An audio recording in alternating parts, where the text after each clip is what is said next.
And these are people that are growing this stuff without advanced methods. These are farmers market. And I'm like, why isn't this free? It's ridiculously cheap. I had like 20 pounds of food for like $5. And it's ridiculous when you think about it. So just as we could have free energy if it was applied correctly, we don't have to pay for it, we could easily have the majority of life-supporting foods, not exotic foods, not caviar, but everything that everyone could need to have survival and to be healthy, literally, by the truest sense of the term, meaning organic food and everything else, for complete no cost. It could be done with very little human interaction. Same logic. But why isn't it? Because of the market system. So the first thing has to happen, as Jason points out, is global awareness, and then the removal of the mechanism that holds all that stuff back. The removal of the mechanism that holds back our ability to create an abundance. I just wanted to say, all right, real fast. Sorry, this is a platform that will educate people, so that's the main question I had for you. I can understand what you're saying, that it takes education. I think our function, because what you and Jacques Fresco have done has informed us greatly, but it's just information or stuff that we needed to know. Now there has to be an action, there has to be implementation, there has to be a want, and for us to keep telling what the problem is doesn't solve it. We have to now, I understand we are in an educational phase, but we need to get practical. Well, I think that's what we're trying to do in all of our materials, the materials of other organizers and thinkers and designers that we promote. That train of thought's right there. I mean, in the words of Buckminster Fuller, to paraphrase, it's not enough to fight the existing system. You create a new one that makes the old one obsolete. And that's really what we're trying to do ultimately. But you have to show the flaw of this system, which is why I talk about it so much, and then get the logic of why it's flawed, what it impairs, and then show how it's stopping the new system from emerging. And that's why the train of thought's there. But I mean, that's what the Zeitgeist Movement's trying to do as fast as possible. So thank you. My name is Griff, and I agree with pretty much everything you say. I have a difference of opinion with causality based on it being the market.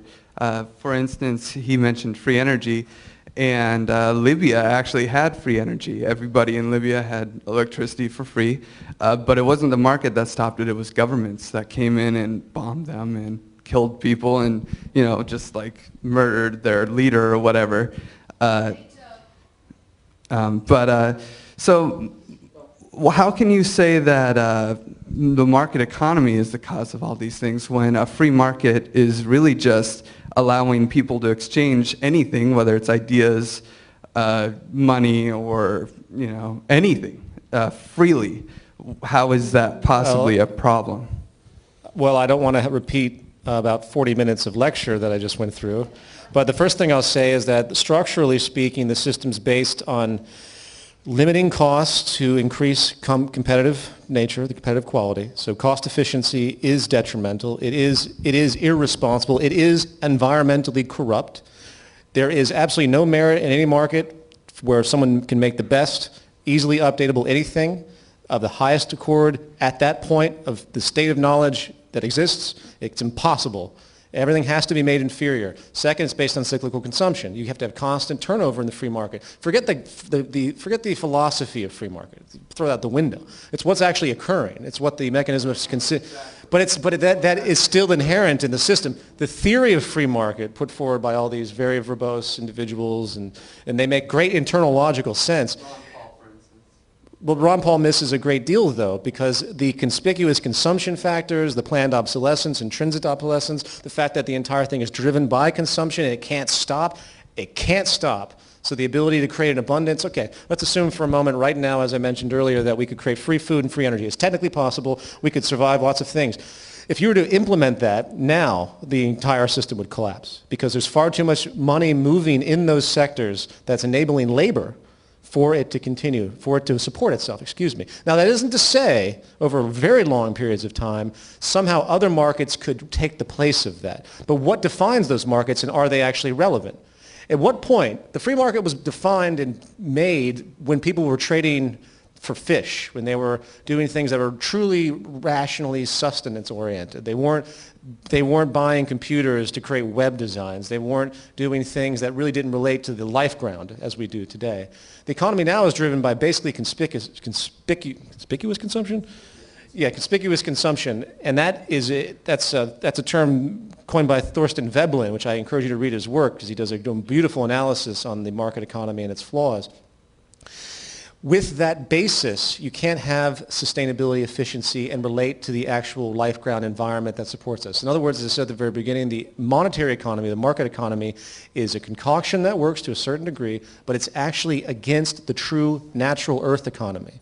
It goes against every attribute of it. If you can give me another example of something specifically, as far as just people trading things for themselves, that isn't an example. You have to define the technical means and the interaction and why it's actually better than, say, what we propose. It has to be very specific. Well, no, I like what you propose. The free market's only here to deal with scarcity. We don't have scarcity in food. We shouldn't, at least. And so the free market shouldn't really have any place in that. Actually, no. The free market assumes a certain type of scarcity because of the value of scarce items, limiting those goods or commodities because the price rises, right? But it's also based on another completely paradoxical assumption that we have an infinite amount of everything because it's based on constant turnover. That is not true. That is the market economy as the Federal Reserve has built it. No, the real Austrian nothing to do with economics central economy banking. is a resource-based economy. Just like you guys, I really think that we have a lot of agreement here. I'll say this. The assumption, all right, one second. The assumption that the market economy efficiently organizes materials and accurately and scientifically allocates them to create the most efficient means, whether it's the good or whether it's the production method, is completely erroneous. The market economy is based on the whims of people seeking market share money. It has nothing to do with a calculated sense of the environment. The only way you can have a true economy, period, is calculating everything from the ground up, just like you build an airplane. You can't have someone building something over here inside the airplane, another building something over here without knowing each other and knowing how it's going to interact as a system. The market's based on a false notion that everyone working amongst themselves actually comprises intelligence in the larger order, which is why Adam Smith's invisible hand is so absurd and religious. Yeah. But that's wrong. You can't have that. It's insane. So the market economy, by its very definition, is a traditional notion that's provably false because it doesn't actually create environmental efficiency or use of resources in any strategic way. The market economy is not what we've ever seen. We've never seen a free market. Well, what is the market economy then? A free market is where people are allowed to do basically whatever they want. They have to provide value. People cannot be allowed to do basically whatever they want when it comes to the management of the earth resources. Well, there have been many a study that has shown that central planning cannot efficiently work as a socialist society with more than 150 people. There are studies all out there. Either central planning, either calculating society will work, or we all die. Well, I just think that we need to focus on where we agree. We need to square down on getting rid of this money system, this fiat currency. Obviously, that's crazy. Getting food to people who need it, something we need to do. That can be done. There's a great audiobook called Free by Chris Anderson. And you can make food free, but you got to provide you got to make it economically sustainable as well. You got to make value based on the traffic that you get by giving away the free food. There's other ways to work with the free market besides saying, hey, without, if money were truly just a resource that you had to make value to create, like if it were gold or silver or copper or coffee beans or anything real, then I'm sorry, go ahead. That's all right. I was just going to say you can't eat money, you can't eat gold.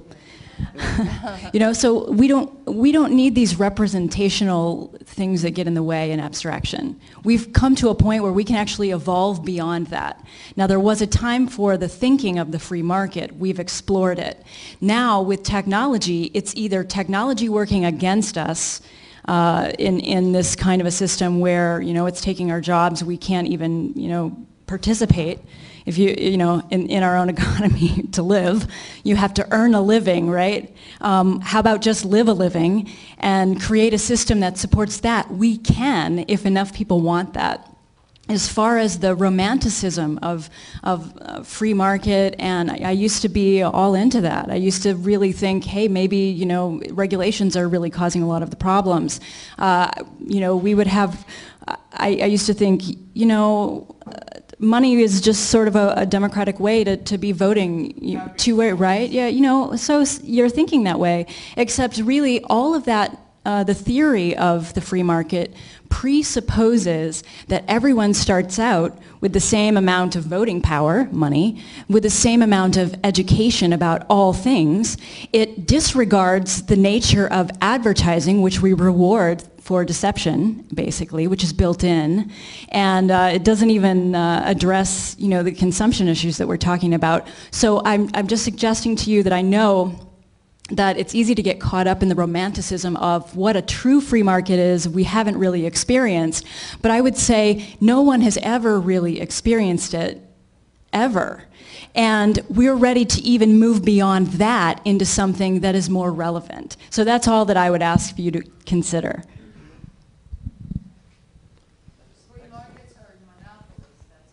Well, they lead to monopolies. Actually, if the free market was left to its own devices without state regulation, it would gravitate towards monopoly. There's no way you can assure that the market system will not continue to gain power or a certain sector or a certain corporation. It's inevitable if there isn't some type of legal legislation. That's why it's hegemonic in its definition. So Microsoft could have blown way out and taken over the entire world of computers if they really wanted to. And small upstarts, once after a certain point is passed, there's no way they can compete. They can't possibly come in. It is, though. Once you have a certain power, financial and political, because in the free market, everything's for sale, government politicians, legal legislation, that's not an anomaly. That is the free market. Legal stuff is not the free market. Sorry, but if you want a pure free market, that's what everything's for sale. What do you think lobbying is? Well, but there wouldn't be any lobbying. See, that's your idea of what you think a free market. I'm talking about a free market where everything is a free-for-all. And in that idea, it's purely hegemonic and you would see the system blow up overnight. I guess we just have to agree to disagree. Okay, well, I'd be happy to talk more about that, but if you go through the materials that I talk about at length, there are at least 25 points that officially debunk every notion of the free market from top to bottom as an efficient means of an economy. It's an anti-economy. Every attribute of it is actually based on every attribute of it is against everything that would sustain things. It's based on preconceived traditional notions of human behavior and no relationship whatsoever to the natural world, natural laws, and what we've come to understand scientifically.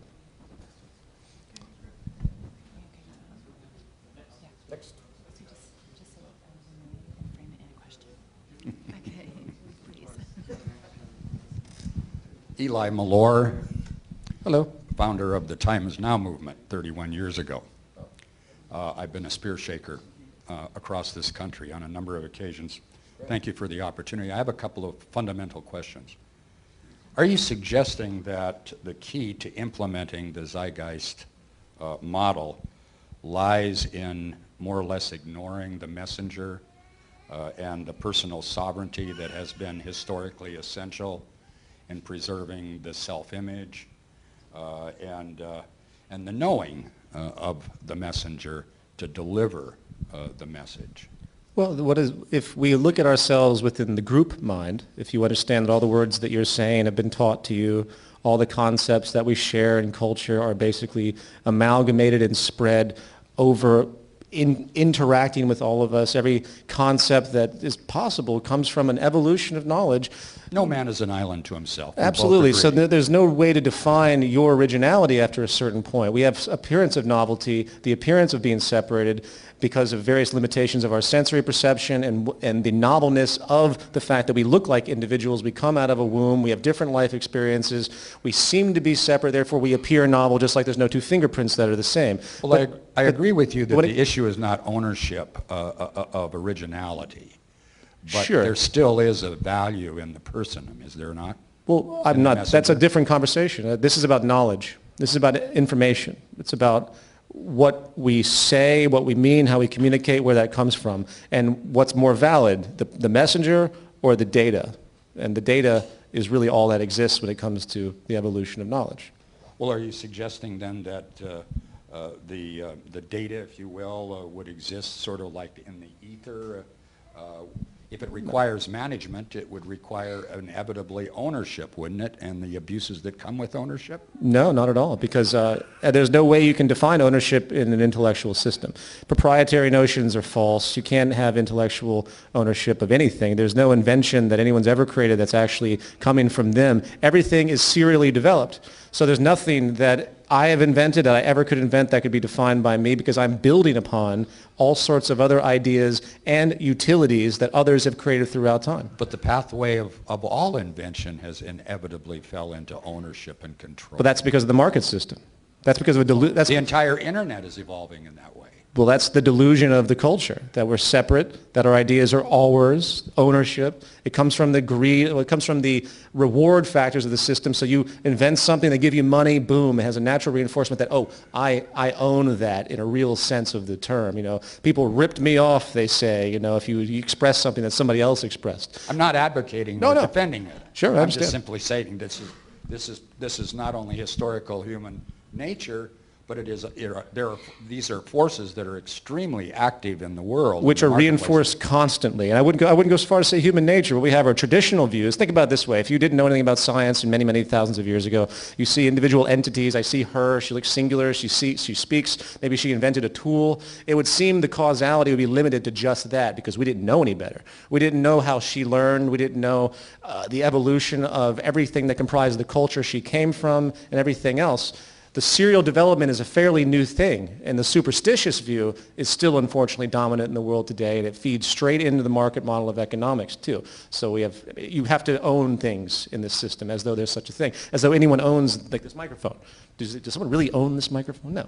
It's a bunch of molecules. No one owns the planet on the planet. Our whole legal system evolves and is based upon ownership. You're right, it's sick. I walk out of this place with this microphone, all right, and chances are somebody will be chasing me and say, no, this We is understand wrong. that. We understand that. Property is unfortunately an element of our historical evolution that I think as science progresses and our understanding of the world, understanding of each other, will eventually weed itself out, because it doesn't actually serve a technical definition. It's I disagree, and just one last comment here. I appreciate your lecture this evening, and indeed you have identified and revealed a number of really valuable points. I really commend you on that. Well, see, again, it's not me. You're commending all sorts of researchers and people I've read. We just thought it was you. But thank you. Yeah. Yes, all right.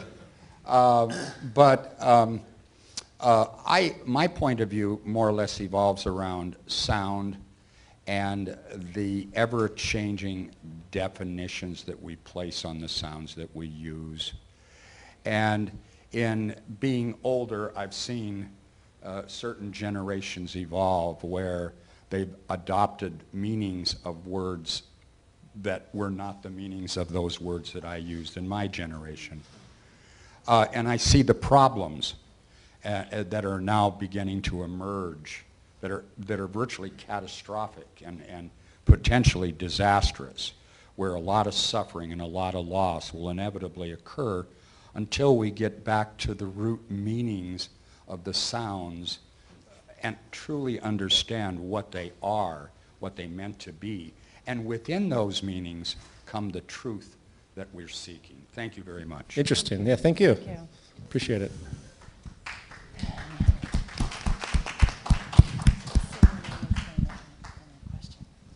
Hi, my name is Sai. I'm a junior. Hi. First of all, thank you so much for coming down here. I know like you're a busy guy and you're just in New York a few days ago, and really appreciate your stuff.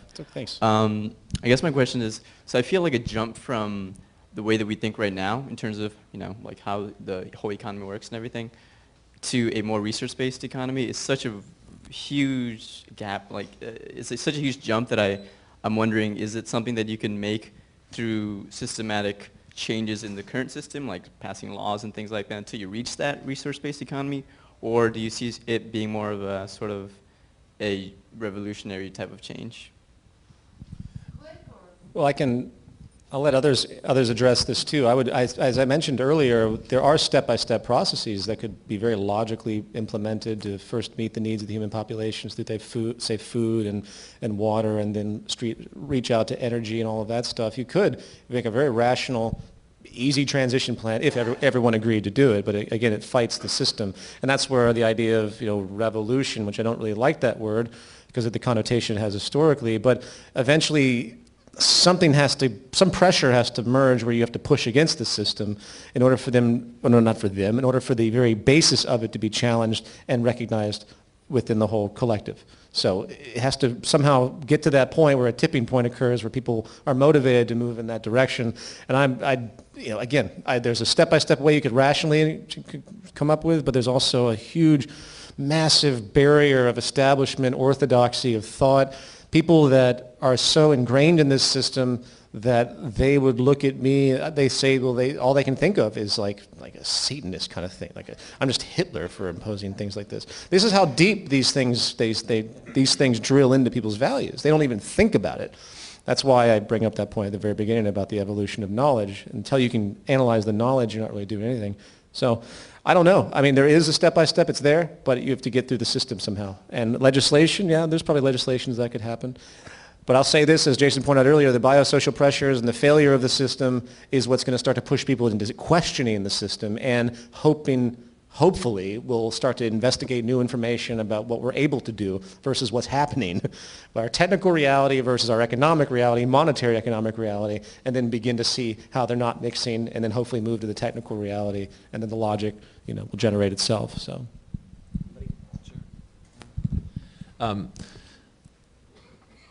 Shortly or briefly, we're always in transition. So if I say a transition, it's also including right now. There's never not a transition. Okay, so does that make sense? Okay, so it could happen very quickly, moving from one system to another. It could. Again, there would have to be enough cooperation and enough understanding in the social value in the what's the word you're using? The group mind? In the group mind, there would have to be enough understanding in the group mind to actually be able to facilitate a transition from one system to another. So my motivations are, I think I'd be a perfect candidate to be someone who would volunteer in such a collaborative system because I'm doing it now. I had to work today, and I've been up all night working on trying to find data and figure out my language and understand semantics.